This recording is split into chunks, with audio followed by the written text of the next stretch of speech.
Thanks so much for joining me for our Friday edition of Daily Hope, what we call Behind the Music, an opportunity to come here into the sanctuary at Victory and share a little bit about the music that goes into worship each week. This weekend, we're continuing in our Esther series. We've moved into chapter 4 now, and this is where Mordecai tells her, "You're not going to be saved just because you are the queen. Please go and plead for your people."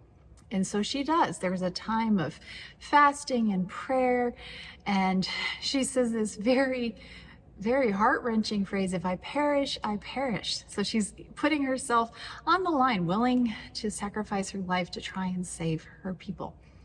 And so as I was thinking about all of this and the story of Esther, a song kept running through my head, "Nearer, my God, to thee." And the words of the author almost echo some of Psalm 23, which I'm sure you've heard or know by heart. But listen to the words as they were written here for this hymn. "Yea, though the vale I tread, thou art with me. When shadows cloud my heart, thou anointest me. Thy rod and staff shall be comfort to shepherd me. Nearer, my God, to thee, nearer to thee." And then the next verse. "Though waters foam and roar, though mountains quake, thou art my refuge sure. Though the earth should shake, Lord, strengthen and shelter me. Nearer, my God, to thee, nearer, my God, to thee, nearer to thee."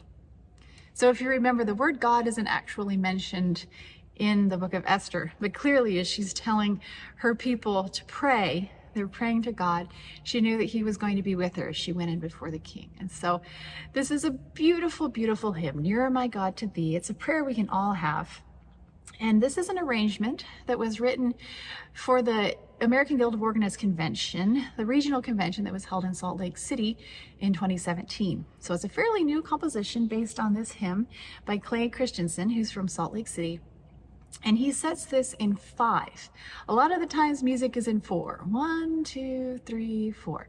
And it's a nice, comfortable, happy 4. We know how it's going to feel.